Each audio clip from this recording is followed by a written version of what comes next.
Right. So this is episode 3 of the podcast. I've got a very special guest on. I actually worked with this guy, Kieran here, Kieran Humphreys, who's basically been in the high ticket space for I think similar time. I think similar time to me, 2021, wasn't it? January 2021, February. Yeah, that was when I started. There we go. So yeah, he's been in the high ticket space a while, and actually we worked together at Sniper for a good few months. But Kieran actually has been working with the well-renowned Bill Walsh over the Objection Box, literally from the start. Right? I think you just told me now. Was it the first 3 weeks that it started from scratch? Yeah. Bill started popping off, and then within 3 weeks, he needed to expand the team.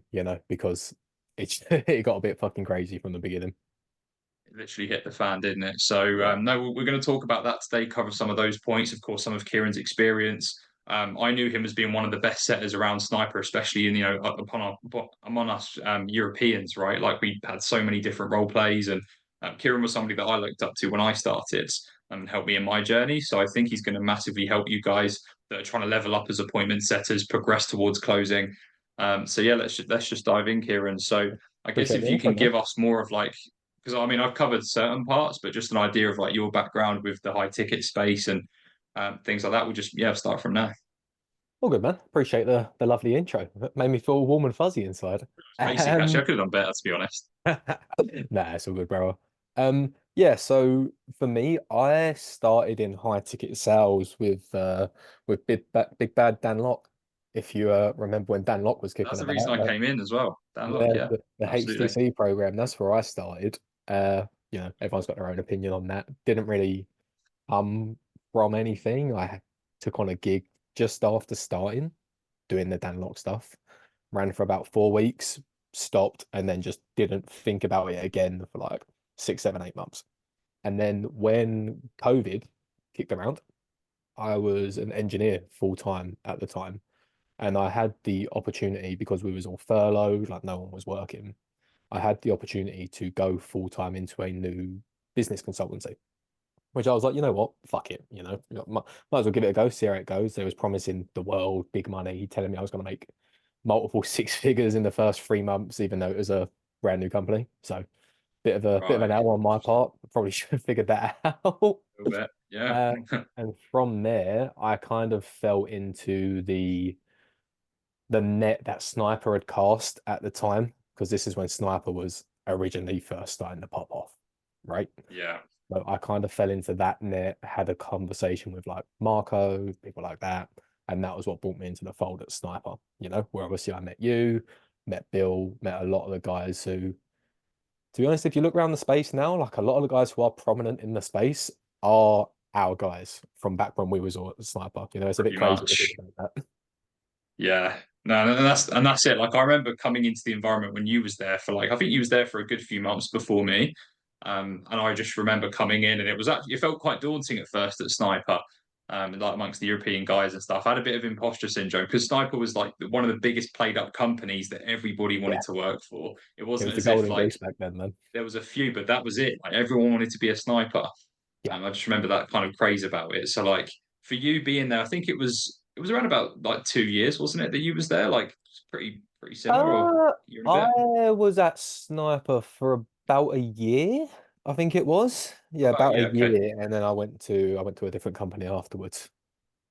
Right. And like that experience that you had for the year, like what was some of the biggest things that you learned, biggest things that you picked up? Maybe some I know the old trial and tribulation stuff, like feel free to hit us up with that. But like I yeah, think talk I us think the through best that year. thing from Sniper, to be honest, man, was like just meeting the people who worked in the same environment, because it's very easy in this game to kind of get locked into your room, sitting in your office or in your bedroom or wherever it is you actually do your work. It's very easy to just get locked away and kind of get caught in your own head, because you're not always around these other guys. Like you don't have to go meet someone down in the office or whatever. So for us, like we used to have the UK morning meetings every single morning, you know, and that's where we used to connect, learn about what everyone else was doing on their offers. Because obviously, for people who don't know at Sniper, we had the agency side, so we was working on all these different offers. Pretty much everyone on the team was on different accounts, you know. So it was just good to kind of bounce off those people because it just allowed you to not only learn from them, but just see a different perspective as well. Because like how you do things was different to how I done things. You know, how I done things was different to like how Sean done things, and things like that. You know, so I think that was probably the biggest thing for me, especially being early in the game, just being around people who you kind of had a feeling back then were going to be big names as well. You know, Yeah, absolutely. I mean, you got the likes of Sean Ray, Jeff Ketterer. yeah, There was Isaac Ketterer, I think, yeah, doing some setting now as well. But then we had yeah, I believe so. I think Yeah, who else we had on there. So you had yourself, we had myself. There was Amog Tuari, who's now yeah, doing like the Dubai tax residency stuff as well. Like, there's guys Jimmy, doing some really good. Jimmy, can't forget absolutely. Jimmy. I paid for his sales coaching after Sniper as well. So I bought his he book definitely as had well. effect on me. Yeah, Yeah, Jimmy's good, exactly. Like, man. just so many good people. So, like for you, I guess any lessons that you can impart onto people, like I guess that, for people that are new to the industry, maybe they've tried a setting offer or two, like, and obviously when you were starting out with Sniper, what were some of the things that you wish you would have known or have learned at that beginning stage at Sniper that you would impart to people that are quite new to this? That's a very good question. So, when I first got into sales, I think the big thing for me was I didn't get into the game because I had any passion for the game. I got into it because I saw big dollar signs. That like that's Yeah, being completely honest. I thought there's a fuckload of money to make. me I want to too. go make a Yeah, load of money, you know? But the issue with that is you then get into these positions where you can make a lot of money. But if that's the only thing driving you, it's very hard to keep that motivation to keep pushing you forward, you know? So I think for me, what I wish was that I kind of gave myself a bit of a slap on the face and just kind of went after it a bit more and pushed a bit harder. I think that's not a regret, but something I wish that I had done back then, you know, like understanding the opportunity I was in and pushing myself to actually get the most out of the opportunity.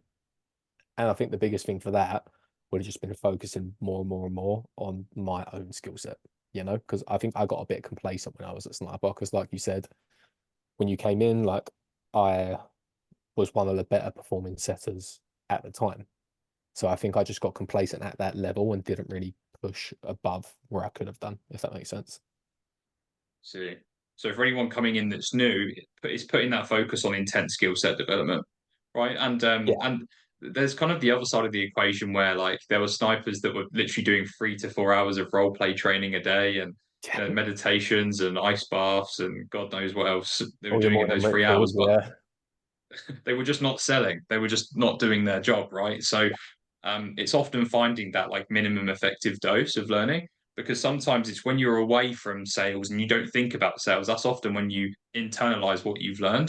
You never internalize 100%. it when you're in it actually learning. It only really sinks in when you're outside of it oftentimes. So it's 100%. finding that sweet spot as well when you're learning. So, but obviously, yeah, like being consistent, 100% motivated, which right now, obviously, you've proved that working with Bill Walsh. So, like, kind of transitioning onto that side, um, yeah, it's kind of a hard question, I guess, to answer for you. But like summarizing your experience with Bill, like, how would you sum up your time with Bill so far, even since the beginning? I love what we do at the Objection Box, you know, like what we do.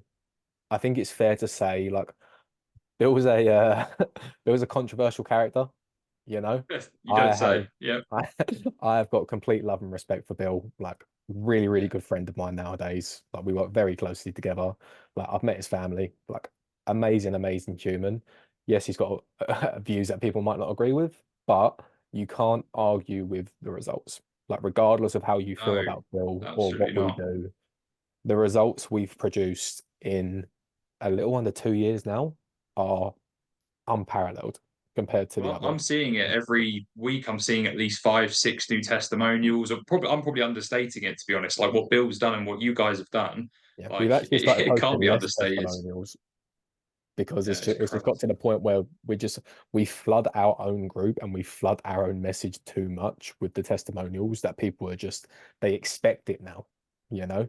So we've come from a place of when we started trying to build the brand, and then the brand got built so quickly to the point where like we're now over selling it, if that makes sense. right. I see. I see. Yeah. And And then for you in that environment, because obviously, I mean, you just told me before we started this earlier about how you got into the role, like, how it was made as like more of a trial, a bit of a competition Yep. between other setters. And I guess for any of those setters out there that are trying to be part of like a unicorn offer, a really good offer like Bill's, where you can, make a lot more money and progress quite quickly in the role. And some Yeah. people here might be competing against others in the interview process most of the time, or whilst they're in the first few weeks of the role, like what helped you to become way more successful than the other setters during that period? Like, what did you do? What did you learn? Yeah, like talk me through that. Yeah, man. I think look, the biggest thing is whether you like it or not, being in this game of sales, it's very much like being a competitive sport. Like you want to be playing for the best teams, then you need to be the best at what you do. Like there's no argument. Like you can't be playing for like Hull City and then expect to be playing for Barcelona. Like it just doesn't compute because you have the skill level of Yeah, someone true. who's in League Two. You can't then take a League Two player's skill level and translate that to like La Liga or the Premier League or the Champions League or whatever. Like, yes, you may be able to get brought in, but can you then compete at that level when you're there? That's the issue. It's I know there's going to be some controversy around it in the space at the moment, around like the networking to the skill set and all that. I'm of the opinion that if you get into the offer, like just make sure you've got the skill set that you can actually stay on the offer.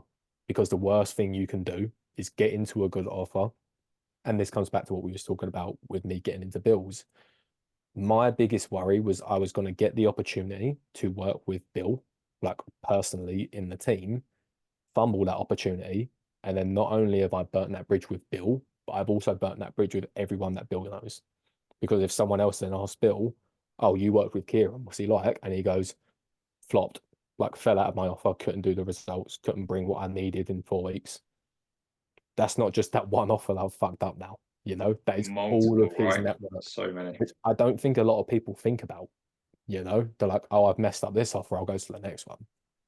But what we do is a very tight knit space. Like if you mess up with one of the bigger names, they know the other bigger names, So if you get your opportunity, you need to shine. So Exactly. Yeah. to kind of bring it back to how I started, like I mentioned to you before we jumped on. So I got brought on in like a kill or be killed trial period, right?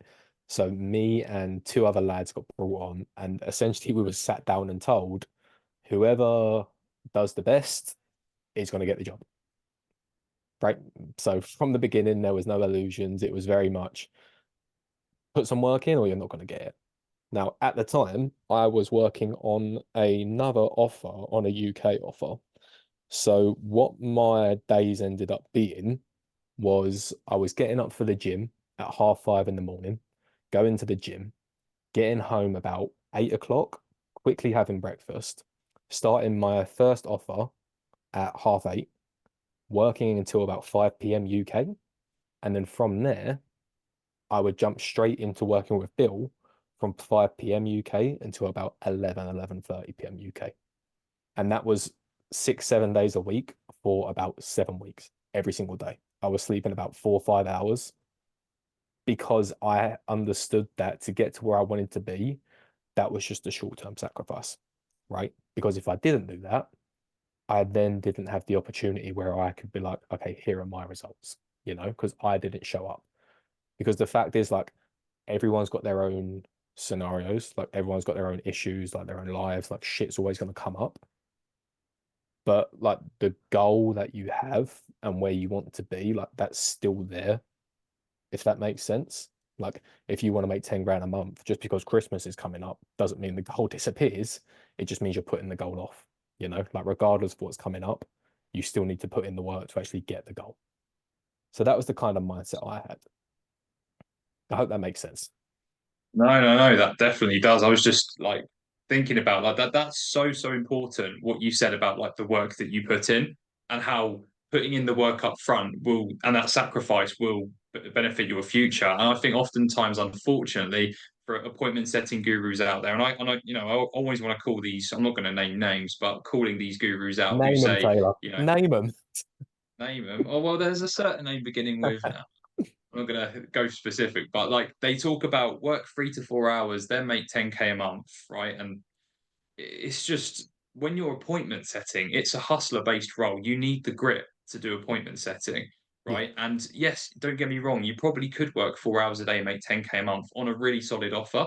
But also to get to that point, it takes a lot of work, it takes a lot of trust from the offer owner, it takes having a solid reputation to even attract an offer like that. There's so much upfront work that goes into it where definitely. unfortunately the marketing skips all of this bit and it goes straight to 10K in 4 hours a day. Yeah, Like it's just unrealistic, and I think that's very important for people to hear. Is you are going to have to make short-term sacrifices yeah, if you are new to this game. If you're a little bit experienced, but still unfamiliar, be willing to put in that amount of. I'm not saying it's the same for every offer, but just put in more work than others, and then from there, you then have your own bragging rights to have the type of reputation.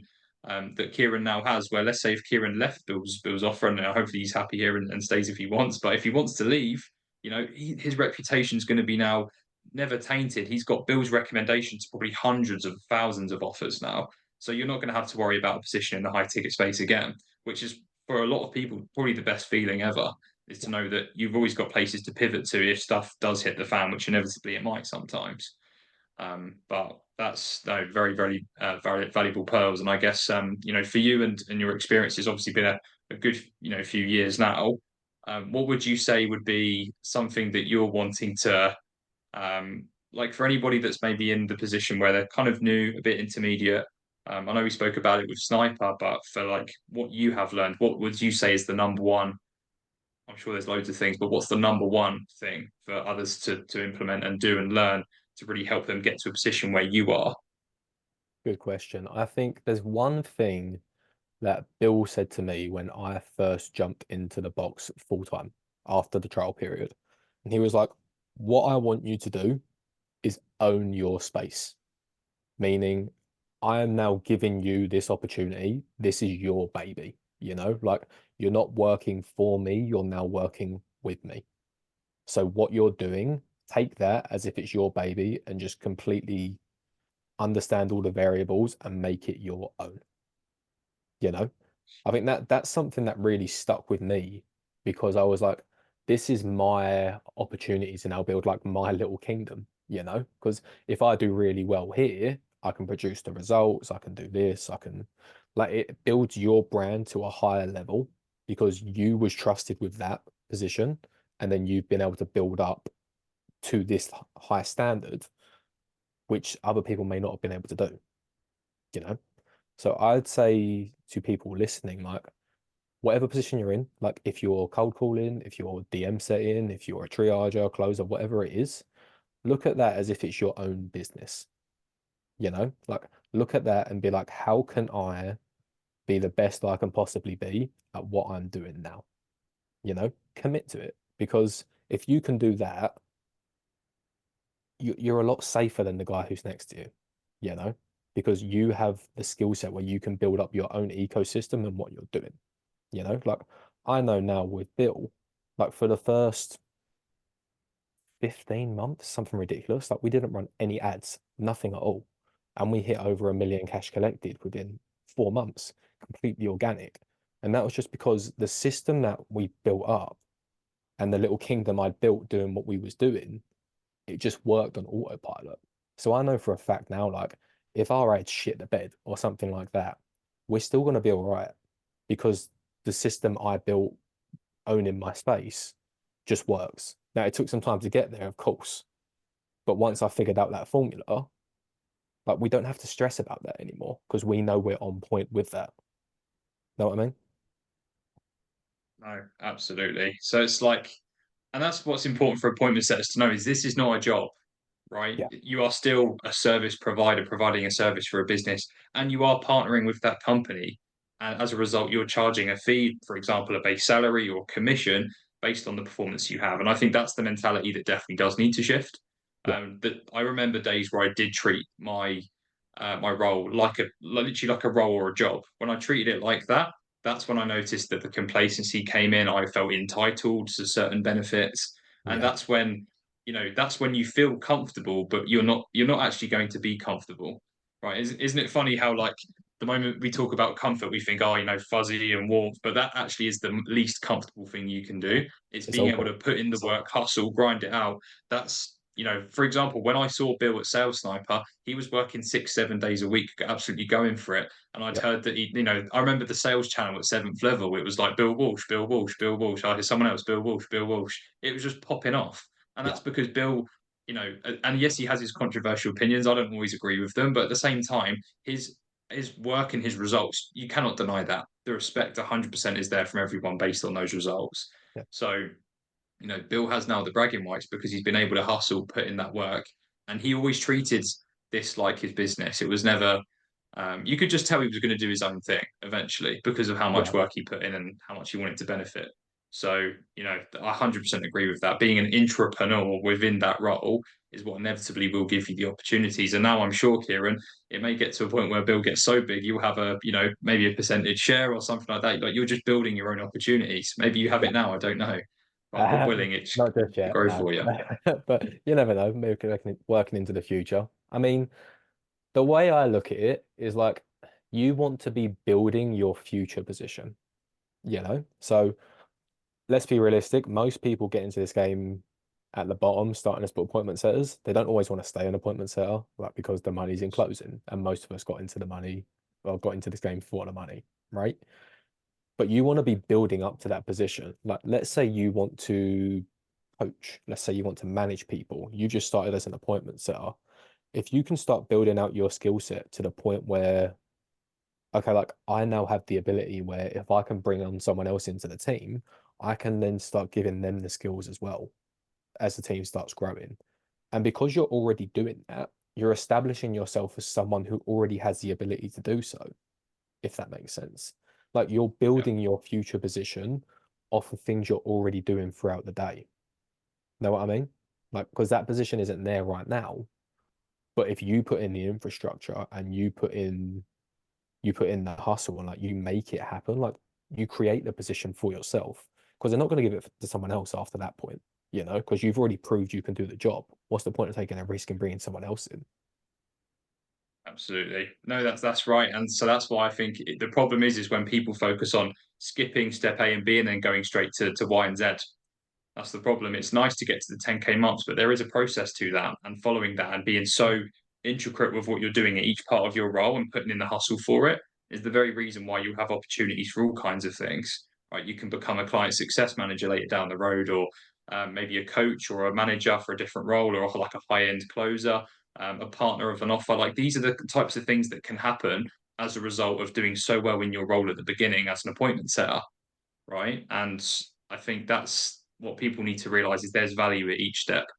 Yeah, And you just highlighted that there. So I do have a call I need to hop to. Unfortunately, I wish we had more all time, good, mate. mate. But those were some amazing pearls. I appreciate all of the advice, and hopefully it helps you guys as well.